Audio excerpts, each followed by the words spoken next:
Hi, my name is Harvey Spurrell, and this is my wife, Margaret. Now, we've been married for 46 years. We actually grew up next door to one another. From the age of 3, we were next door neighbors, went through school together. She went on to nursing, I went on to technical school, and we've been married now for 46 years, very, very happily. The diagnosis I was given, of course, was diabetic ulcers, and the underlying condition for those ulcers really was peripheral artery disease. Just to give you some idea of what I went through in the 9 months that led up to the final surgery that was performed by Dr. Lam. Into the wound clinic on several occasions. I had seen a coronary specialist. I had 2 arteriograms done, seen a vascular surgeon, had vascular studies done, been to nursing clinics, and of course the last one was the hospital stay. That's what triggered the contact with Dr. Lam. But I don't think that anyone can fully understand how difficult it was to watch a loved one suffer so much. At that point, I was seeing 2 doctors, the interventional radiologist, the one who did the arteriograms, and my vascular surgeon. After having 2 unsuccessful attempts with arteriograms, the doctor just could not break through the plaque. I was not a candidate at that time for bypass surgery because of the fact that everything was down in the foot area. The arteries are very, very small, and at that time I was not considered a candidate for any kind of vascular intervention. My wife had been doing some research on the internet, looking for things to perhaps help me, get through this.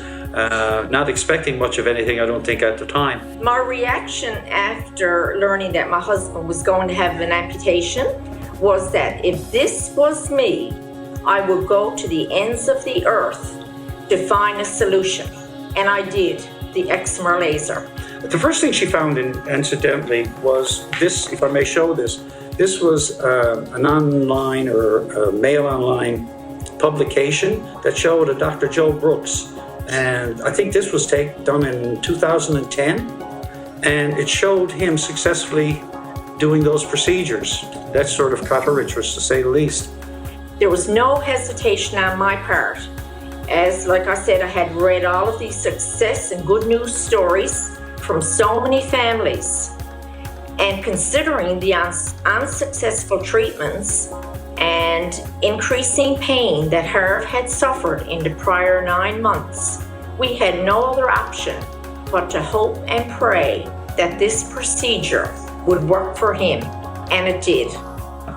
The doctors that were treating me at the time did not have any kind of knowledge, really, of the procedure. They weren't aware of it. She had made contact with hospitals across Canada. They never heard of the procedure, so it was kind of news to everybody. So I had sort of resigned myself to the fact that I was going to have an amputation. My wife and my son and my daughter found that totally unacceptable, to say the least, and I thank them for that. The next one we called was Dr. Lam's office, and at that particular point, everything changed. I went into his OR.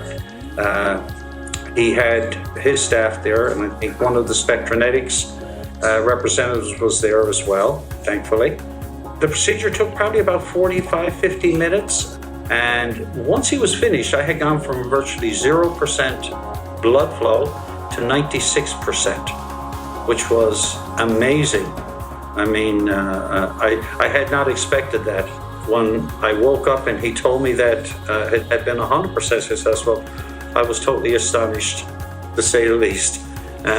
And happily astonished, believe you me.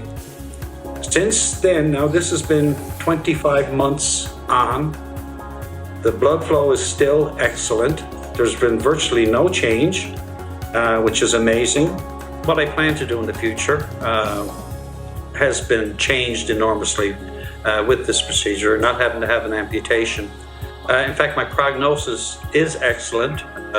I feel no reason, and my doctor feels no reason why good blood flow will not be sustained over a long period of time.